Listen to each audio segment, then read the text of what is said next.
रब्बिल आलमीन। अस्सलातु वस्सलामु अला सय्यिदिना व नबिय्यिना व शफ़ीइ ज़ुनूबिना व हबीबि क़ुलूबिना मौलाना मौला सक़लैन जद्दिल हसन वल हुसैन बिल क़ासिम मुहम्मद।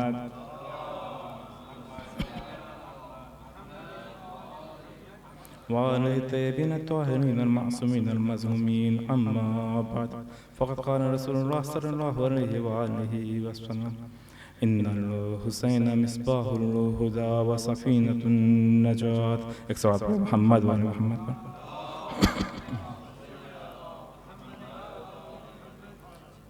अज़ीज़ान गिरामी, कल की गुफ्तगू हमारी जहाँ पर रुकी थी वही से बात आगे कंटिन्यू करना चाहेंगे। इजाज़त दीजिए 2 या 3 मिनट कल की गुफ्तगू का एक रिवीजन कर लेते हैं ताकि हम कनेक्ट कर सके बातों को। कल की बात की शुरुआत में हमने आपसे अर्ज़ किया था कि इमाम हुसैन ने मक्के में आखिरी खुतबा दिया, खुतबुल मौत। खुतबे में इमाम फरमाते हैं 5 या 6 बातों की तरफ इशारा किया था।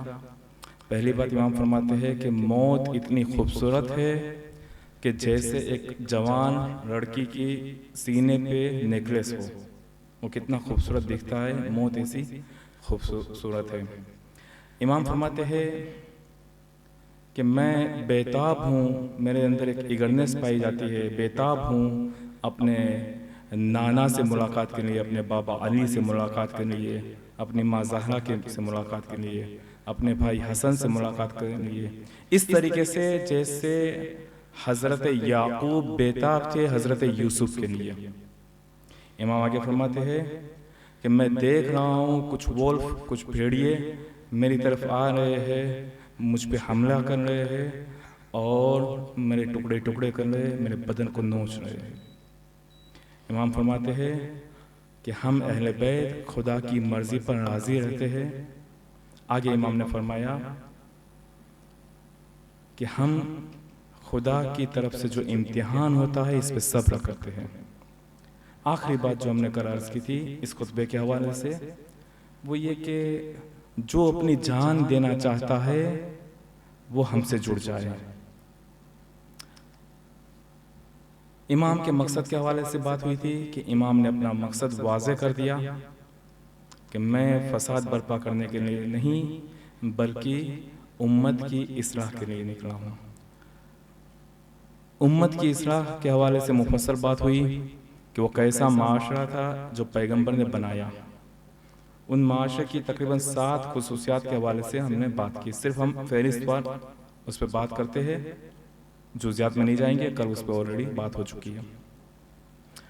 पहली बात वो माशरा के जहाँ पे शिर्क आम था उस माशरे को ईमानी, मानवियत, स्पिरिचुअलिटी से भर दिया। उस माशरे को वो माशरा कि जहाँ पे हक और नाहक का कोई ख्याल नहीं रखा जाता था वहाँ पे अदल और इंसाफ से उस माशरे को भर दिया। वो सोसाइटी कि जो सोसाइटी जहालत से पहचानी जाती थी उस सोसाइटी में इल्म की तड़प, इल्म की प्यास, इल्म की तिश्नगी पाई जाने लगी। वो सोसाइटी के जहाँ पे खूनरेज़ी आम थी वहाँ पे अब भाईचारगी होने लगी। मुहाजिर और अंसार एक दूसरे के भाई बन रहे हैं। वो सोसाइटी कि जिसकी कोई इज्जत नहीं थी आज उस सोसाइटी की कनीज़ों का भी एहतराम किया जाता है। वो सोसाइटी के जो अखलाकियात के हवाले से बिल्कुल पस्ती की तरफ थी आज उस सोसाइटी के अखलाक इतने बुलंद है। हज का मौसम है, आप देखें चाहे अमीर हो या गरीब हो, पैसे वाला हो या गरीब हो, ज़रूरतमंद हो या एक फ़कीर हो, जो भी हज पे गया सबका एक ही कपड़ा है, कोई फ़र्क नहीं रहा। अब जो अखलाकियों की पस्ती में था जो माशरा उसे अखलाक की बुलंदियों पर लेके गए। और वो माशरा के जो ठहरी हुआ था, जो साबित था, ठहरा हुआ था, अब वो सोसाइटी तरक्की का सोचती है, डेवलपमेंट का सोचती है। ये हमने कल इसमें मुफस्सल गुफ्तगू की। पैगंबर ने इस सोसाइटी को कैसे बनाया, क्या अंदाज रहा पैगंबर का, क्या रविश रही पैगंबर की कि जो सोसाइटी खानदानी झगड़ों को कभी भूलती नहीं थी, खानदानी अदावत को कभी भूलती नहीं थी। मिसाल के तौर पर दो मशहूर खानदान, दो मशहूर कबीले, औस और खजरज, 120 साल पुरानी अदावत, 120 साल पुरानी दुश्मनी, पता नहीं कितने लोग आए और चले गए, दुश्मनी खत्म नहीं हो रही है, 120 साल हो गए। ठीक है। खजरत से एक बंदा आया मक्का में, साद बिन जुरारे अतबा बिन रबी के पास आया, कहता है कि तुम तो जानते हो हमारी खानदानी दुश्मनी है और हमें मदद की ज़रूरत है ताकि हम बदला ले सके। 120 साल पुरानी दुश्मनी, हर चंद वक्त पे लड़ाई झगड़ा करते रहते हैं। खजरत से एक शख्स आया मक्का में, अतबा से मदद मांग रहा है कि हमें कुछ मदद की ज़रूरत है। अतबा कहता है मदद के लिए तो मुश्किल नहीं है, मगर तुम गलत वक्त पे आ गए, ये सही वक्त नहीं है।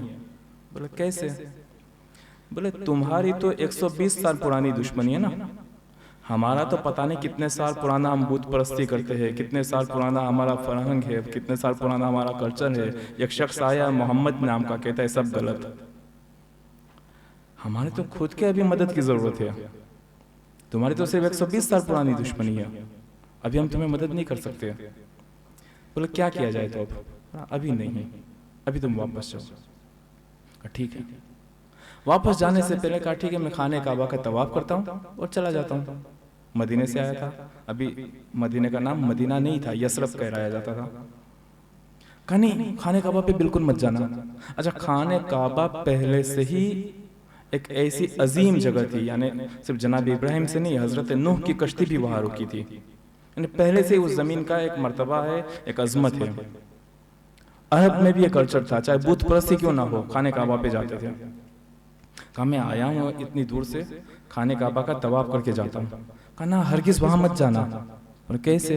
बोले मोहम्मद वहीं पे होते हैं, तुम्हें देखेंगे तुमसे भी कुछ बात करेंगे, तुम भी गुमराह हो जाओगे। बोला तो अगर नहीं गया खाने काबा, अपने शहर जाऊंगा, अपने कबीले वालों से बात करूंगा, पूछेंगे वो लोग, और अगर मैं इनसे कह दिया कि मैं खाने काबा का तवाफ करके नहीं आया, तब भी शर्म की बात है, कितनी दूर तक गया, रस्म है ये अपनी। सॉल्यूशन क्या है इसका? का सॉल्यूशन इसका ये है कि तुम अपने कान में कॉटन डाल दो, एक रुई डाल दो कान में, मोहम्मद क्या कहे तुम्हें सुनाई नहीं देगा। अब जाओ, कान में कॉटन डाल दिया, कान में कॉटन डाल के गया खाने काबा में, देखा कि पैगंबर तशरीफ फरमा है, बनी हाशिम के कुछ और लोग भी है। एक मरतबा इसने खुद ने सोचा, क्योंकि ये मशहूर तो हो चुका था कि कोई पैगंबर है जो इस्लाम की बात करते हैं, एक खुदा की बात करते हैं, मशहूर हो चुका था। कहा जब मैं यसरफ में वापस जाऊंगा और अगर मुझसे कोई पूछे कि वहाँ क्या क्या खबर है, वहाँ का क्या हाल है, और अगर मैं इन लोगों से कहूँ कि भाई मैं तो इतना डर गया कि मैंने तो अपने कान में कॉटन डाल दिया, तब तो ये मेरी ही तौहीन है, मेरी ही बेइज्जती है, सुनने में क्या जाता है अपना। जरा कॉटन निकाल के सुन रहे थे क्या कहते हैं, बोल के कॉटन को निकाला कान में से, पैगंबर को देख के सलाम करता है, सलाम करता है अपने अंदाज में, अरब के अंदाज में। उसे तो मालूम नहीं है मुसलमानों में सलाम कैसे की जाती है। पैगंबर ने पलट के जवाब दिया, बड़ा अच्छी बात है तुमने सलाम की, मगर मेरे खुदा ने इससे बेहतर तरीका सिखाया सलाम का, कि जब तुम किसी से मिलो तो कहो सलामुन अलैकुम। परेशान, यानी दुआ है ये तो, खुदा तुम्हें सलामत रखे। बोले कौन से मजहब की बात कर रही है, जब ये अनजान को भी दुआएं देते हैं ये लोग, तो इसमें कभी खून रेजी हो ही नहीं सकती। कौन सा मजहब है, इनकी क्या शरीयत है? पूछता है ये बताइए आपका हदफ क्या है। पैगंबर कुरान की दो आयत पढ़ते हैं जिसका मैं खुलासा आपकी खिदमत में बयान करूं। पैगंबर कहते हैं कि मैं वो शरीयत लेकर आया हूं कि जहां पर किसी की परस्तिश नहीं है सिवाय खुदा के, जिसमें मुफस्सल हम बात कर चुके हैं, रब्बिन्नास मलिकिन्नास इलाहिन्नास, किसी की परस्तिश नहीं है सिवाय खुदा के। का हदफ दूसरा क्या है? पैगंबर फरमाते हैं कि मैं ये बात बताने आया हूं कि अपने माँ बाप से नेकी करे, वो बिलवालिदैन एहसाना, इमाम सादिक अलैहिस्सलाम से रिवायत है,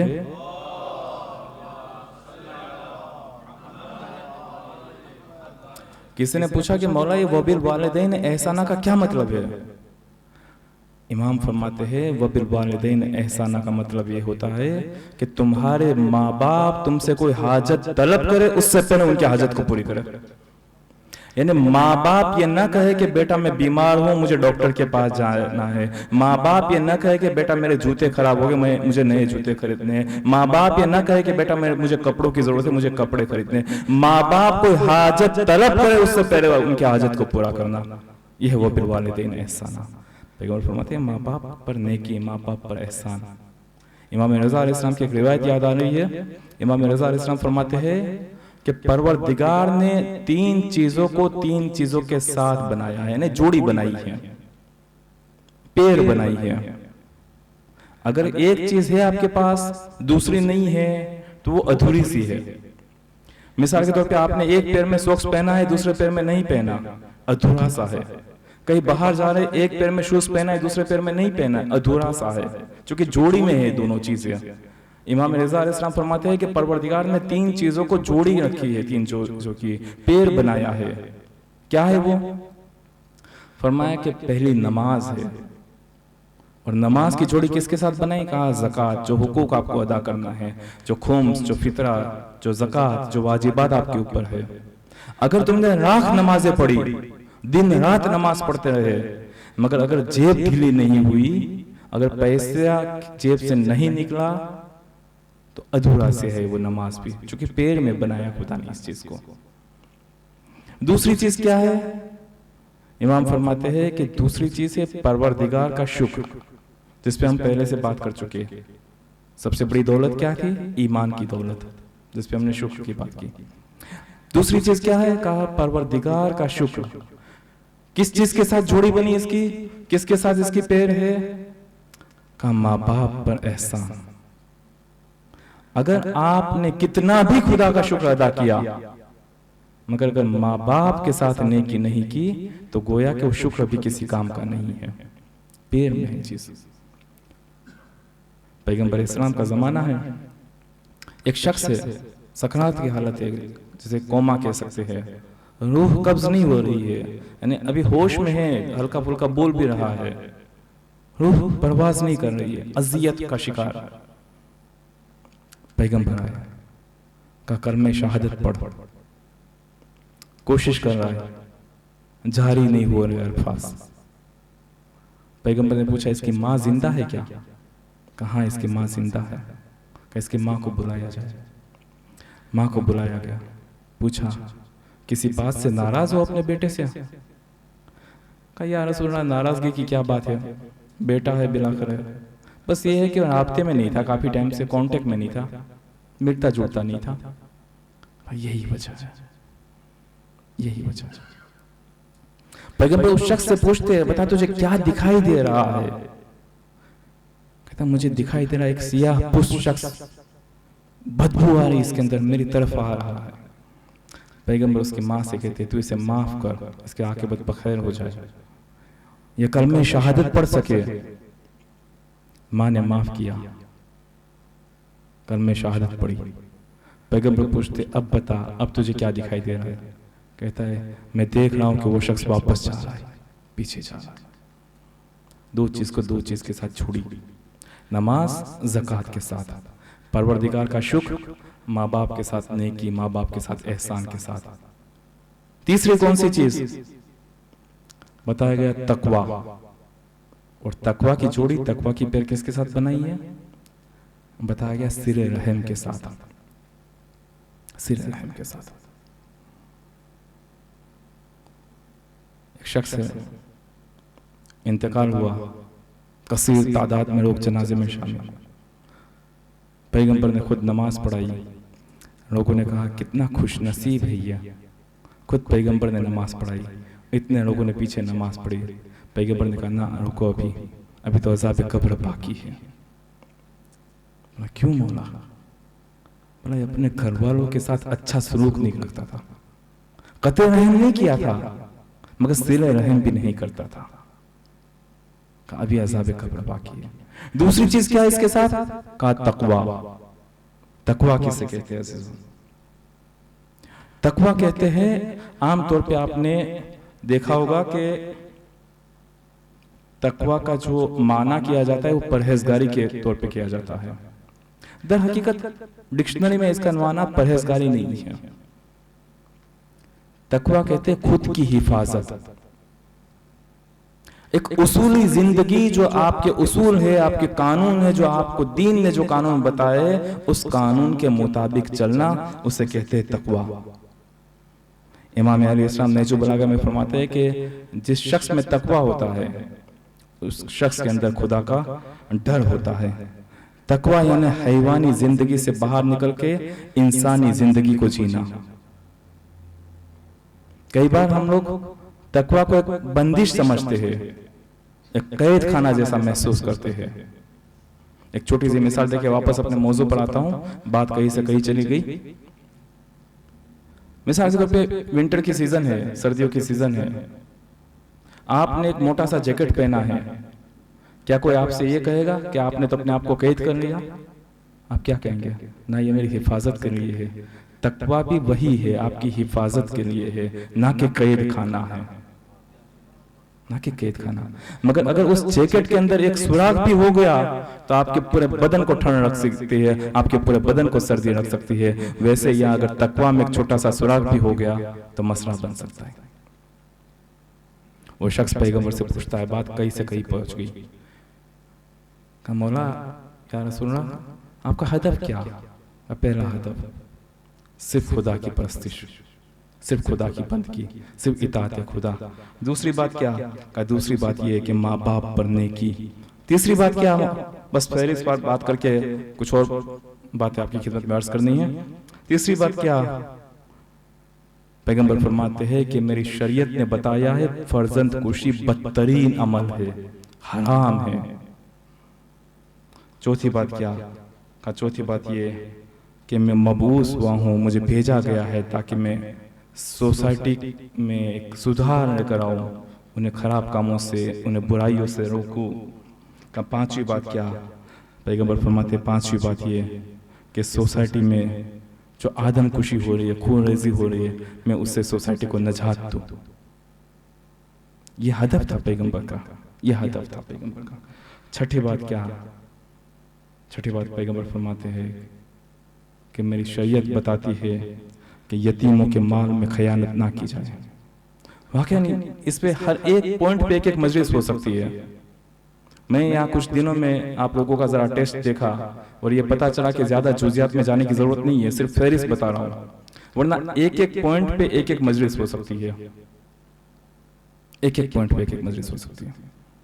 आप देखिए माशरे के हालात, जहाँ यतीम खाने बने वहाँ के हालात देखिए, कौम के खुम्स के पैसे से बनाए। क्या हम नहीं देख रहे वहां पे खयानत कैसे हो रही है? नहीं देख रहे किस तरीके से बच्चों को रखा जा रहा है? क्या हम नहीं देख रहे? क्या हम अपने घर में वही बच्चों को खाना खिलाते हैं जो यतीम खाने में खिलाते हैं? क्या अपने बच्चों को भी वही कपड़े पहनाते जो हम यतीम खाने के बच्चों के लिए देते हैं? जबकि बैतुल माल भी आ रहा है, मगर जा किधर रहा है? जा किधर? पैगंबर फरमाते हैं कि मेरी शरीयत बताती है कि नाप तोल में धोखा देना हराम है, गुनाह है। आगे फरमाया, पैगंबर फरमाते हैं कि मेरी शरीयत बताती है कि किसी भी शख्स से उसकी कुदरत से ज्यादा काम लेना गुनाह है।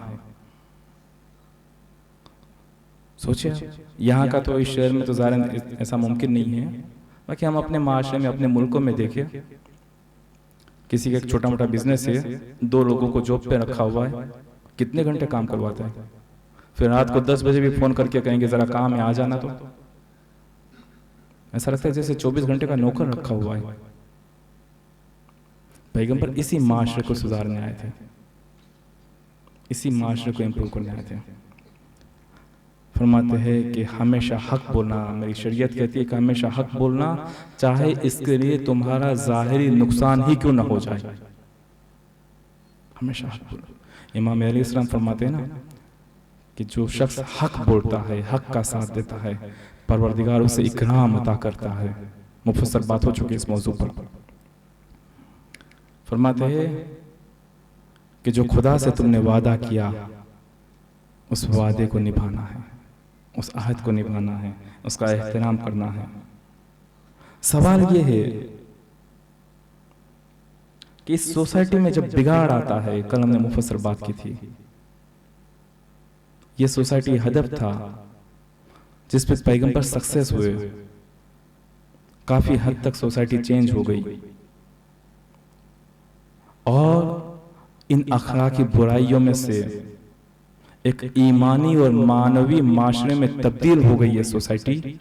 और जब इमाम ने देखा कि ये सोसाइटी फिर से अपने पुराने रास्ते पर जा रही है, तब इमाम ने क़याम किया है, तब इमाम ने क़याम किया है।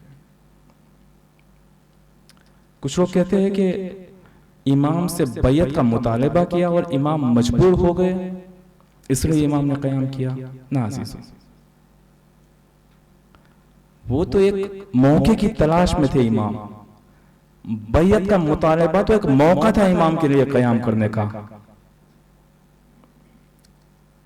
वरना सोसाइटी में जो खराबी आई इसके लिए क़याम किया है इमाम ने। कहते बैयत का मुतालबा हुआ और इमाम चुपके से निकल गए। अगर आप अंदाज़े सफर को देखेंगे तो मकसद सफर पता चलेगा कि इमाम का मकसद सफर क्या है। इमाम को मशवरा देने वालों ने मशवरा दिए। किसी ने कहा मौला आप यमन चले जाइए, किसी ने कहा मौला आप अब्दुल्लाह इब्न ज़ुबैर की तरह चुपके से निकल जाइए, किसी ने कहा आप तारीकी रास्ते से चले जाइए। इमाम ने हर रास्ते से मना किया, पर ना, जाएंगे सबके सामने गुजरेंगे, छुप के नहीं जाएंगे, मकसद वाज़े करके जाएंगे। बैयत का मुतालबा वो एक मौका फराहम हुआ इमाम के लिए ताकि इमाम क़याम कर सके। और फिर इसकी तैयारी, अगर आप आमादगी सफर पर नजर डालेंगे तो आपको पता चलेगा कि मुमकिन ही नहीं है ये कि मख्फी रहे, ये मुमकिन ही नहीं है कि छिपी हुई रहे ये बात। आमादगी सफर देखिए इमाम की, अपने साथ 250 घोड़े लिए, इतना बड़ा काफिला था इमाम के साथ, 250 घोड़े और 250 नाके। उन 250 नाकों में से 70 नाके ऐसे थे जिसपे सिर्फ खैमों के सामान थे, खैमों का कपड़ा, खैमों की रस्सियां, तनाबे, बाकी वसाइल। 70 नाके के जिसमें सिर्फ खैमों का सामान। 40 ऐसे नाके थे जिसपे बर्तन, असलहे और घरेलू सामान थे। 30 नाके ऐसे थे जिसमें पानी की मशकें थी। 12 नाके ऐसे थे जिसमें लिबास वगैरह था। 50 नाके ऐसे थे कि जिसमें चादर और हिजाब और बाकी इस्मत और तहारत के वसाइल। जरा सोचिए, इतने सारे नाके, इतने घोड़े, क्या छुप के हिजरत हो सकती है?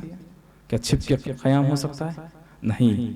जैसे ही बैयत का मुतालबा हुआ, इमाम ने आमादगी शुरू की। पहले बैयत से इनकार किया, कुछ देर कुछ वक्त इंतजार किया ताकि मदीना में सबको पता चले कि अब क़याम होने वाला है, अब क़याम होने वाला है। सवाल ये बनता है कि माशरा इतना चेंज कैसे हो गया? कौन सी ऐसी चीज है इंसान के अंदर कि जो इंसान को इतनी जल्दी चेंज कर देती है? क्या वजह रही कि लोगों ने इतनी पाक हस्तियों का साथ नहीं दिया? शायद दूसरी या तीसरी मजलिस में मुझे याद है हमने इस पे एक इशारा किया था कि इंसान के अंदर 2 चीजें पाई जाती है, गरीजा और फितरत। जो इंसान का गरीजा गालिब होता है, मादियात मानवियात पर गालिब हो जाती है, तब यह मुश्किलों का सामना करना होता है।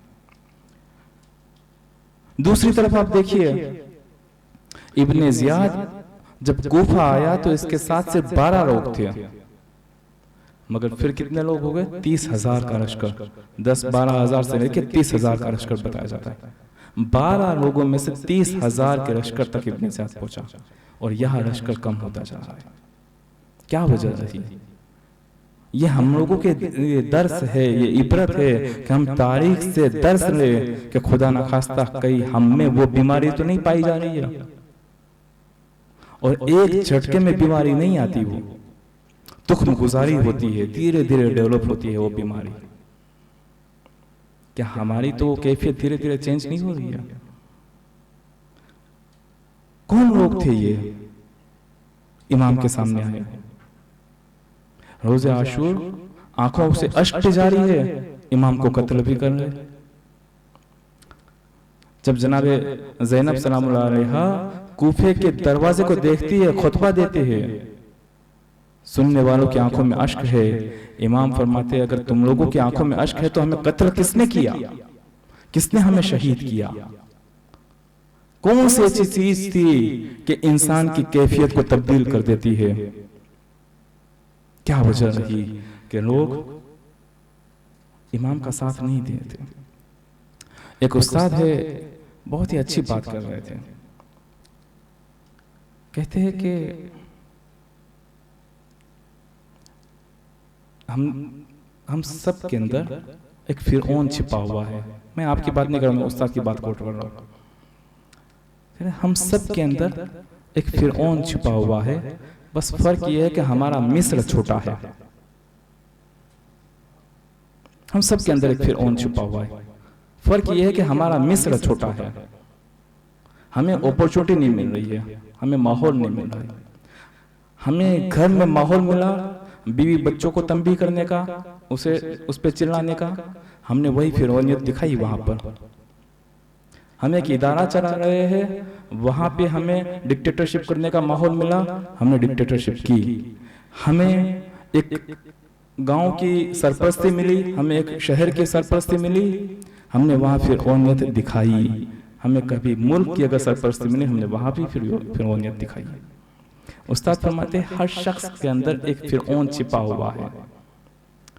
फर्क इतना है कि सबका फिरौन अपने अपने हिसाब से छोटा बड़ा है। हमें जानना है सबका मिस्र अपने हिसाब से छोटा बड़ा है। माजर शायद ने फिरौन कह दिया। आज आप दुनिया में देखिए, इतने जुल्म। जब इमाम कयाम कर रहे थे तब भी तीन तरह के लोग थे। एक इमाम का साथ देने वाले, दो इमाम के खिलाफ आने वाले लश्कर, और तीसरा खामोश तमाशाई। इसे न यजीद के साथ थे वो, न इमाम के साथ। कल हमने इस पे बात की, उबैदुल्लाह इब्ने हुर्र जोफी। न इमाम के साथ न यजीद के साथ। मुझे अपनी जिंदगी जीना है, मुझे अपनी जिंदगी से प्यार है, मुझे मौत से डर लगता है। ये उस्ताद बहुत ही हकीमाना जुमला इस्तेमाल करते हैं। ये उस्ताद कहते हैं कि जब हम करबला के मसाइब सुने और इमाम के मसाइब पर जब गिरिया करें, तब इस बात पर भी हम गिरिया करें, इस बात को याद करके भी कि मौला अगर उस सिचुएशन में मैं होता तो पता नहीं कहां होता। ये तीन कैटेगरीज है। मैं होता तो पता नहीं कहां होता। आया इमाम के साथ देने वालों में होता, आया इमाम के सामने लश्कर में होता, या उबैदुल्लाह इब्ने हुर्र जोफी की तरह मैं भी कहता कि भाई मरना तो सबको है, तो फिर मैं क्यों ना बच जाऊं। हम कहां होते हैं? आज भी आप दुनिया में देखिए, जुल्म का बोलबाला है। किसी जजीरे पर बच्चियों पर जुल्म हो रहा है, दुनिया खामोश है। अफसोस तो इस बात का है कि जिन्होंने जुल्म किया मीडिया के सामने आके कहते कि हम पीस मेकर है।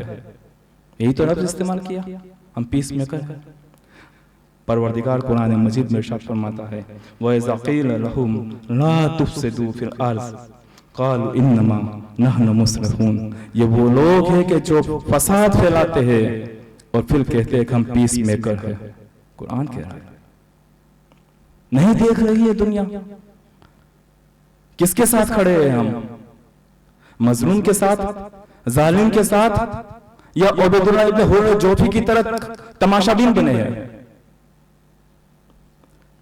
दर हकीकत आज शब शहादत जनाब मुस्लिम है, शब शहादत जनाब हानी इब्ने उर्वा भी है, दोनों की शहादत हुई है। यूं कह सकते हैं कि आज मुहर्रम की पहली मजलिस है।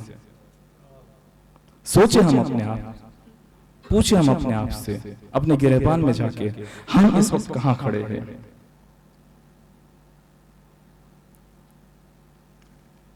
अब्दुल मलिक इब्न मरवान इमाम सज्जाद अलैहिस्सलाम का ज़माना है। ये जो मैं उस्ताद की बात को कोट कर रहा हूँ कि देखिए मौका नहीं मिलता है, जब मौका मिलता है तो इंसान में कैसी तब्दीली आती है।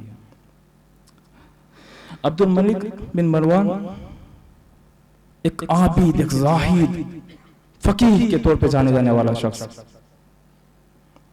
जिसे मस्जिद का कबूतर कहा जाता था कि अगर इसे ढूंढना है तो मस्जिद में जाके देखो, इबादत करता दिखाई देगा। मस्जिद का कबूतर कहा जाता था इसे। एक दिन मस्जिद में नमाज कुरान पढ़ रहा था, किसी ने आके कहा तेरा बाप मरवान की मौत हो चुकी है, अब तू खलीफा बन गया। फौरन कुरान को बंद किया, बोला तेरा मेरा साथ खत्म, बस यही पर था तेरा मेरा साथ, अब दौलत आ गई। ये अब्दुल मलिक बिन मरवान कि जो एक चींटी के मरने पे अफसोस करता है, आज उसका साथी हुज्जाज बिन यूसुफ हर सुबह एक शिया को कत्ल करता है, ये कहा लगाता है। यही अब्दुल मलिक बिन मरवान, वो खुद कहता है कि अगर मैं कितना भी अच्छा काम करूं फिर भी मुझे कोई खुशी महसूस नहीं होती, और मैं कितना भी बुरा काम करूं मुझे कुछ भी बुरा नहीं लगता। इसकी बीवी कहती है कि तू कैसा शख्स है, शराब भी पीता है, नमाज भी पढ़ता है। कहता है तू तो सिर्फ शराब की बात करती, मैं तो खून भी पीता हूं। कौन था ये? मस्जिद का कबूतर। कैसे तब्दीली आई? चंद सिक्कों में। अगर वक्त रहा तो मैं वहां तक पहुंच पाऊंगा, वरना जहां तक वक्त ने इजाजत दी वहीं पर अपनी बात को रोकूंगा कि जो शहादतें हुई ना जनाब हानी इब्न उर्वा या जनाब मुस्लिम इब्न अकील की, वो भी कुछ लोग जो चंद सिक्कों पर बिके, यह वजह रही है। अगर आज वक्त रहा तो इंशाल्लाह आज, वरना इंशाल्लाह अगर तौफीक रही तो कल की मजलिस में जनाब हानी इब्न उर्वा की बात करेंगे कि कैसे शहादत हुई उनकी। चंद सिक्कों में बिकी थी पब्लिक। अगर हानी इब्न उर्वा की शहादत ना होती तो मुस्लिम की भी शहादत ना होती, और मुस्लिम की शहादत ना होती तो इमाम कुफे तक भी पहुंच जाते। चंद सिक्कों में बिके। कहा गया, फरमाते कि क्या किया जाए? मस्जिद का कबूतर खिलाफत हाथ में आई, कुरान को बंद करता है, का तेरा मेरा वास्ता खत्म। और सिर्फ ये एक शख्स नहीं है, चलो माना कि ये मरवान का बेटा था, शियों की बात कर रहे थे, इमाम काजिम अलैहिस्सलाम का वकील, उनका नुमाइंदा वकील है। आप जानते हैं इमाम काजिम अलैहिस्सलाम जिंदान में थे अपने आखिरी दिनों में, बल्कि कुछ साल तक, 7 साल से लेकर 14 साल तक शायद बताया जा रहा है, जहां तक मुझे याद आ रहा है इस वक्त जिंदान में थे इमाम। इमाम ने अपने वकील रखे थे, वकला रखे थे कि जो खोम्स और बाकी चीजें जमा करते हैं इमाम तक पहुंचा जाते हैं। मगर जब इमाम जिंदान में है, अपने पास जमा किया हुआ था, देखा कि ये जो इनका एक वकील है अली बिन हमजा, इसके पास एक अच्छी खासी अमाउंट जमा हो गई। कितनी जमा हुई? 30,000 दिनार। 30,000 दिनार यानी कितना हुआ? तकरीबन 30,000 मिस्काल सोना। एक मिस्काल सोना कितना होता है? 4.6 ग्राम के आसपास होता है शायद, तो ठीक है, आप मुझसे बेहतर जानते हैं। कितने किलो सोना हुआ? इमाम शहीद हुआ, लालच आई, यही मैं इतना सारा पैसा कैसे दे दूं जबकि खुद का भी नहीं है। इमाम रज़ा की इमामत से इनकार किया, यह कहते हुए कि तुम साहिब औलाद नहीं हो। और एक नया फिरका वजूद में आया, वाकफिये नाम का। वाकफिये कहते हैं कि जिसने वक्फ कर दिया, वहां पे तवक्कुफ किया, रुक गया, यानी खुद तो ईमान नहीं लाया, खुद तो सही रास्ते से भटक गया, एक नया फिरका भी वजूद में लेकर आ गया। असल इल्लत क्या रही? 30,000 दीनार। 30,000 दीनार ने इंसान को कहां से कहां पहुंचा दिया, कहां से कहां पहुंचा दिया। मरहूम हजवा रहीम अरबाब कहते हैं, एक हजवा थे, एक मौलाना थे, इस्फहान के रहने वाले, इस्फहान में इनकी कब्र है। कहते हैं कि मेरी अपनी जवानी में मेरे 2 उस्ताद थे, दोनों बहुत बड़े आरिफ थे। अगर जहांगीर खान गशकाई व मरहूम आखुंदे काशी। कहते कि मरहूम आखुंदे काशी एक बहुत बड़े आरिफ शख्स, हम लोग जा रहे थे किसी गली से और गली बहुत पतली थी। सामने से हमने देखा कि कुछ गधे आ रहे हैं और गधों की पीठ पे दोनों तरफ सामान लादा हुआ था। जब गधे नजदीक आए तो देखा बहुत ज्यादा बदबू आ रही है, क्योंकि इसके अंदर जो सीवर वेल होती है वो खाली किया गया था, तखलिया किया था और वो शहर के बाहर फेंकने जा रहे थे। अब पतली गली है, कहीं बाहर जा नहीं सकते, और जब हमारे बगल से जब वो निकले हैं गधे, इतनी ज्यादा बदबू आ रही थी कि ऐसा लग रहा था कि बेहोश हो जाएंगे। और जब उस्ताद ने हम लोगों की ये कैफियत देखी है, जब हमारी ये कैफियत देखी तो उस्ताद ने हमारे सामने देख के मुस्कुराए और कहा कि बस हम इससे भी ज्यादा बदबूदार है, फर्क इतना है कि इनकी बदबू जाहिरी है, इनकी बदबू जाहिर में दिखाई दे रही है, महसूस हो रही है, बस हमारी बदबू अभी जाहिर नहीं हुई है। वही बात हुई कि हर इंसान के अंदर एक फिरौन छिपा हुआ है, हर इंसान के अंदर एक फिरौन छिपा है, बस हमारा मिस्र छोटा है। कुछ लोगों का मिस्र घर तक का है, कुछ लोगों का मिस्र ऑफिस तक का है, कुछ लोगों का मिस्र मिंबर और मस्जिद तक का है, कुछ लोगों का मिस्र जो है किसी इदारे तक का है। सबका अपना अपना मिस्र है।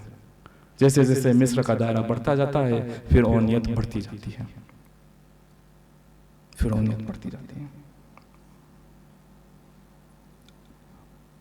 हमने एग्जाम्पल लिया मरवान के बेटे का, इमाम काजिम के वकील का।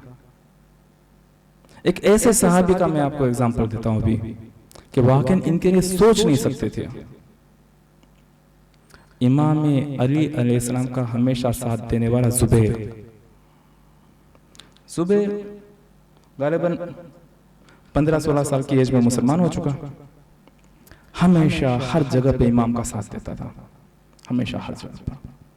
यहाँ तक कि जब इमाम को घसीट के मस्जिद में ले जाया गया तो तन्हा कोई था तलवार निकालने वाला तो वो जुबैर था, बाकी सब लोग तमाशा देख रहे थे। ये जुबैर था जो इमाम के साथ खड़ा था।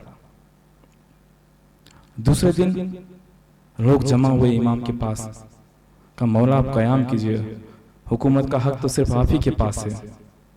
इमाम कहते हैं कि ठीक है, कल आप लोग मस्जिद में अपने बाल कटवा के आना और अपने असलहा लेके आना, देखते हैं क्या होता है। दूसरे दिन इमाम ने देखा 4 लोग सिर्फ आए थे बाल कटवा के, सलमान, अबू जर, मिकदाद और ये जुबैर। सोचिए जुबैर कौन था?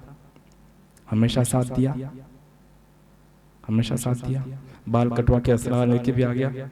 जब इमाम को घसीट के ले जाया गया तब भी तलवार खींचने वाला यही जुबैर, 14-15 साल की एज में मुसलमान बनने वाला यही जुबैर। मगर जब इमाम की खिलाफत नहीं थी और जो 25 साल दौर था, जरा सा हुकूमत के साथ क्या दोस्ती हुई कि जुबैर खलीफे वक्त के बाद 4थे या 5वें नंबर का पैसे वाला बन गया और 11 बड़े मकान बन गए इसके। कहा जाता है कि मकान यानी वो छोटे मोटे मकान नहीं थे बल्कि महल के मानी थे।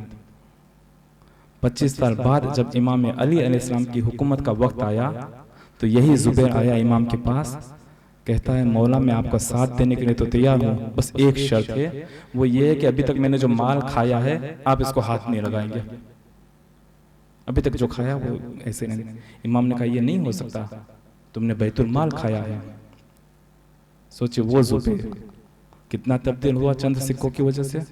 और जो पहली जंग हुई इमाम की हुकूमत के बाद, जो 3 महीने कुछ दिन में, जंगे जमल, इसमें जुबैर आ गया था इमाम के सामने, चंद सिक्कों में जाने वाला। एक बात, एक छोटी सी बात इंसान के तकवा को बर्बाद कर सकती है। सवाल आखिरी बात कह दूं, वक्त नहीं, मैं चाह रहा था कि जनाब हानी इब्न उर्वा पर भी कुछ बात करूं, मगर अगर वो शुरू करेंगे तो शायद कंप्लीट नहीं कर पाएंगे 5-7 मिनट में, तो इंशाल्लाह कल पर छोड़ते हैं जनाब हानी इब्न उर्वा की बात। आया फिर हम नाउम्मीद हो जाए, गुनाह तो हम करते ही हैं, हो जाते हैं, क्या करें। ये तो नाउम्मीदी की बात है। कहा गया नहीं, 3 शर्तें बताई गई है। कहा गया कि ठीक है, इस तरीके की एक चीज तुम्हारे पूरे करियर को खराब कर सकती है, तुम्हारी आकिबत को खराब कर सकती है, मगर 3 शर्त भी है साथ में।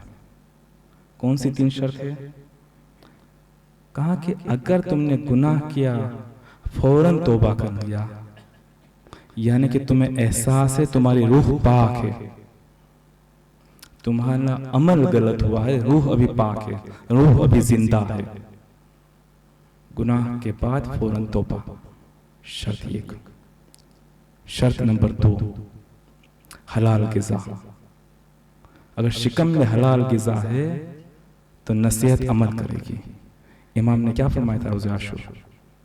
इन्हें मेरी नसीहत कोई पहुंच नहीं रही है। क्यों? क्योंकि उनके शिकम हराम गिज़ा से पूर्ण है।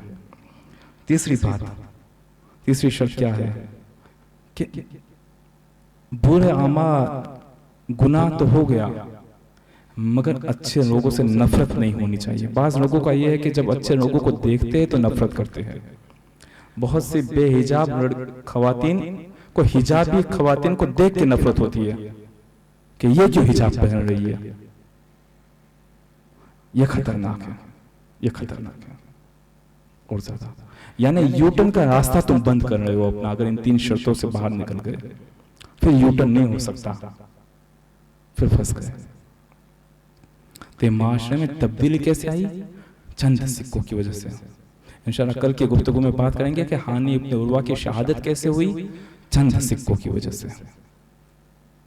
जनाब मुस्लिम कि जिनकी शब शहादत है, और जनाब हानी इब्न उर्वा। जनाब मुस्लिम जनाब हानी इब्न उर्वा के घर पे रहते थे, मगर जब जनाब हानी इब्न उर्वा की शहादत होती है अजीजों, बस मैंने अपनी मजलिस को तमाम किया। कल इस पे इंशाल्लाह मुफस्सल बात करेंगे कि कैसे जनाब हानी इब्न उर्वा तक इब्न ज़ियाद की फौज पहुंची। जब जनाब हानी इब्न उर्वा की शहादत होती है, जरा सोचिए, अगर मेज़बान ही चला जाए तो मेहमान कहाँ जाए? परदेसी है, हम सब परदेसी है ना यहाँ पे। तसव्वुर कीजिए, ये जो मस्कत की गर्मी है और मकान ना हो अपने पास, कहाँ जाएंगे हम? मुस्लिम इब्न अकील के जो हानी के घर पे रहते थे, हानी शहीद हो गए तो मुस्लिम जाए तो किधर जाए? मुस्लिम अपने घर से बाहर निकले। ऐलान हुआ कि जिस किसी ने भी मुस्लिम की मदद की उसे गिरफ्तार कर दिया जाएगा। अब मुस्लिम का साथ देने वाला कोई न बचा। मुस्लिम एक गली से दूसरी गली में, दूसरी गली से तीसरी गली में, यहाँ तक कि एक घर के बगल में जाके बैठे, एक दरवाजे के नजदीक जाके बैठे। वो घर था तवा का। तवा बाहर आई, तवा का बेटा घर से बाहर था। वो परेशान थी अपने बेटे के लिए, खुदा ना खास्ता गिरफ्तार तो नहीं हो गया, खुदा ना खास्ता कोई हादसा तो नहीं हुआ, कूफे का हालात खराब है, बाहर निकलने जैसा नहीं है, मेरा बेटा अभी तक आया नहीं। तवा ने देखा कि एक शख्स बैठा है, कहा भाई तुम अपने घर चले जाओ। कुछ जवाब नहीं दिया, कोई जवाब नहीं दिया मुस्लिम ने। थोड़ी देर बाद वापस आई तवा, भाई मेरा बेटा घर पर अभी तक नहीं आया, मैं बहुत परेशान हूं, तुम्हारे घर वाले भी तो परेशान होंगे, कूफे के हालात खराब है, भाई घर चले जा। मुस्लिम ने जवाब नहीं दिया। कहा ऐ खुदा की कनीज, क्या थोड़ा पानी मिल सकता है? ठीक है, तवा पानी लेकर आई। मुस्लिम ने पानी पिया, तवा बर्तन लेके घर में चली गई। थोड़ी देर बाद वापस तवा आई, देखा ये तो अभी तक यही बैठे। कहा भाई मैंने तुमसे कहा नहीं तुम्हारे घर वाले इंतजार करते होंगे?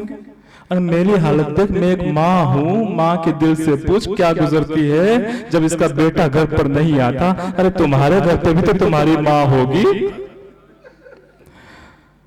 एक बार कहा कोई जवाब नहीं, 2 बार कहा कोई जवाब नहीं। कहती है ऐ जवान, ये अच्छा नहीं लगता, तुम यहाँ मेरे घर के नजदीक बैठे हो। अब मुस्लिम ने कहा अम्मा इतना बता दे, जिसका कोई घर न हो कहाँ जाए?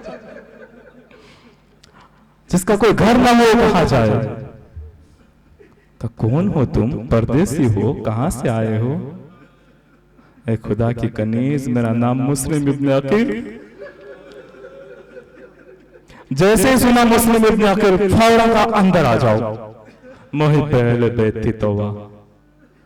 फौरन खाना पकाना शुरू किया, खाने का इंतजाम किया। मुस्लिम कहते मैं खाना नहीं खाऊंगा, मैं इबादत करूंगा आज रात। मुसल्ला बिछाया गया, मुस्लिम इबादत में मशगूल है।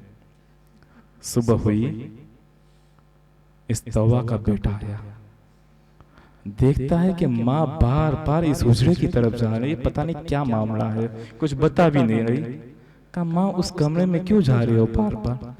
बना ना तुमसे कोई लेना देना नहीं, बस एक मेहमान है। कहा माँ बताओ क्या है? कहा पहले तुम कसम खाओ, किसी को बताओगे नहीं, ये बहुत ही खुसूसी मेहमान है। कहा माँ मैं कसम खाता हूँ, किसी से नहीं बताऊंगा। कहा मुस्लिम इब्न अकील। तब आ गए मुस्लिम के पास, देखा मुस्लिम तो सारी रात सोए नहीं। पूछा मौला आप सोए नहीं? कहा बहुत ही कम सोया हूँ, सारी रात इबादत में गुजारी है, और मैंने जब सोया तो मैंने ख्वाब में चचा इमाम अली को देखा। कहते हैं कि ए मुस्लिम तुम जल्द हमारे पास आओगे, अब मेरा आखिरी समय आ चुका है। दूसरी तरफ तौबा का बेटा जब देखता है कि मुस्लिम तो अपने घर में है, भागा भागा गया इब्न ज़ियाद के दरबार में। मोहम्मद बिन अशस से कहता है, बाज लोग कहते हैं मोहम्मद बिन अशस के बेटे को, बाज कहते हैं मोहम्मद बिन अशस से कहता है। जो लोग कहते हैं मोहम्मद बिन अशस के बेटे से कहा, वो कहते हैं कि मोहम्मद बिन अशस के बेटे ने सुनी बात और उसके बेटे ने मोहम्मद बिन अशस से कहा। बाज लोग कहते हैं मोहम्मद बिन अशस से कहा। बहरहाल मोहम्मद बिन अशस तक बात पहुंची कि मुस्लिम तो हमारे घर में है। इब्न ज़ियाद तक बात पहुंची, कहा तौबा के घर पे हमला किया जाए। जब देखा, यहाँ पर भी बाज लोग बताते 200 घुड़सवार आए, बाज कहते 500 घुड़सवार आए।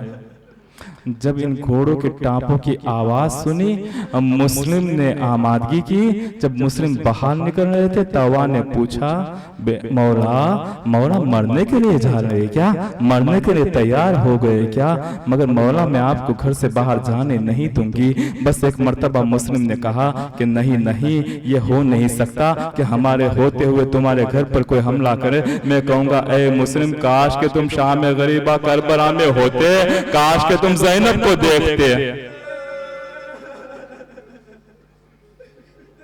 कहा नहीं तौबा, हम नहीं रुक सकते। हाँ अजीजों, मसाइब तमाम हो चुके। जनाब मुस्लिम बाहर निकले। मक्तल कहता है, शायद जहां तक मुझे याद है 180 मैंने पढ़ा है, जहां तक मुझे याद है 180 लोगों को कत्ल किया। मोहम्मद बिन अशस पैगाम भेजता है कि और फौज भेजी जाए, और 200 लोग आए। मुस्लिम खूब जंग करते हैं, भूखे भी है प्यासे भी है।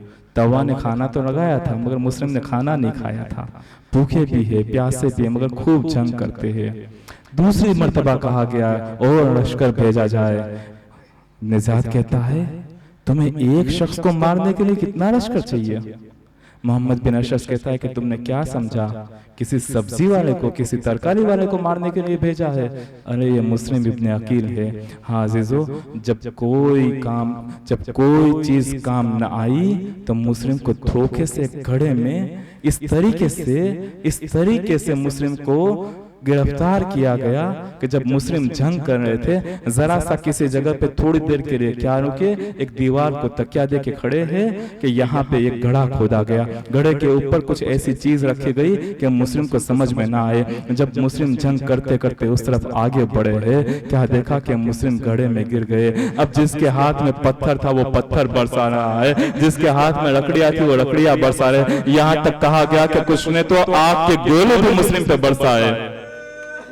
मगर अभी तक किसी की हिम्मत नहीं थी कि मुस्लिम को गिरफ्तार करे। अमान नामे पे बात आई, मुस्लिम को गिरफ्तार किया गया, ले जाया गया दारुल अमारा। जब दारुल अमारा ले जाया गया, कहा गया तुमने सलाम नहीं किया। मुस्लिम कहते हैं कि मेरा अमीर सिर्फ हुसैन है, मैं सिर्फ अपने अमीर को सलाम करता हूँ। हाँ अजीजों, बस आखिरी बात मजलिस तमाम। मुस्लिम ने कहा कि क्या मुझे पानी मिल सकता है? ये करबला का पहला शहीद है जो प्यासा शहीद हुआ। क्या मुझे पानी मिल सकता है, पानी दिया गया। मुस्लिम जब पानी पीने जाते हैं, खून के कतरे पानी में, पानी मुजाफ हो जाता है, फेंक दिया जाता है, दूसरा पानी मंगवाया गया, फिर से पानी पीने की कोशिश की, फिर से खून के कतरे पानी में, पानी मुजाफ हो गया, तीसरी मर्तबा पानी मंगवाया गया, तीसरी मर्तबा पानी मुजाफ हुआ। मुस्लिम ने कहा कि मेरा मौला चाहता है मैं प्यासा शहीद, ये करबला का पहला शहीद है जो प्यासा शहीद हुआ।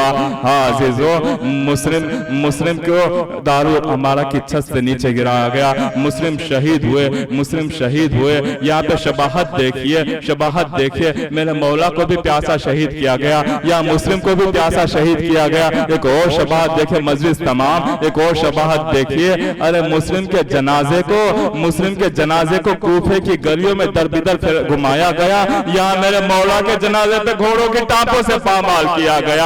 हाँ अजीजों, 11 मुहर्रम या 12 मुहर्रम को जब ये काफिला चला है, जब करबला से काफिला चला है, जब कूफा में काफिला पहुंचा है, सैयद सज्जाद ने एक मर्तबा सलाम किया, अस्सलाम वालेकुम या मुस्लिम इब्न अकील। ज़ैनब पूछती है, बेटा सैयद सज्जाद खैर तो है? अरे 8 रबीउल अव्वल है ना आज, 9 रबीउल अव्वल को शहादत हुई ना जनाब मुस्लिम की, अभी तो पूरा ज़िलहज महीना, उसके बाद 10 मुहर्रम, उसके बाद 12 मुहर्रम, फिर ये काफिला पहुंचा है कूफे तक। जनाब सैयद सज्जाद सलाम करते हैं, अस्सलाम वालेकुम या मुस्लिम इब्न अकील। ज़ैनब पूछते बेटा खैरियत तो? जनाब सैयद सज्जाद कहते अरे मेरे चचा मुस्लिम की लाश अभी तक बेगोरो कफन कूफे की दीवार पे लटकी। इन्ना लिल्लाहि व इन्ना इलैहि राजिऊन। परवरदिगारा हमारी इस कलील आज़ादारी को कबूल फरमा। परवरदिगारा हम खताकार है, हम गुनहगार है, मरने से पहले हम सब की मग़फ़िरत फरमा। परवरदिगारा हमें जो मक़रूज़ है उनके कर्ज़ को अदा फरमा। परवरदिगारा हमें जो बीमार है उन्हें शिफ़ा आजिला व कामिला इनायत फरमा। परवरदिगारा उम्मत मुस्लिमा को वहदत के साथ, एक चेहती के साथ रहने की तौफ़ीक़ अता फरमा। परवरदिगारा जहाँ जहाँ मुसलमान हैं, बिलख़ुसूस फ़िलिस्तीन के मुसलमानों की जान व माल व इज़्ज़त व आबरू की हिफाजत फरमा। परवरदिगारा तुझे वास्ता मोहम्मद व आले मोहम्मद का तेरी आखिरी हुज्जत का जल्द से जल्द ज़ुहूर फरमा और हम सबको उनके अंसार में शुमार फरमा। मातम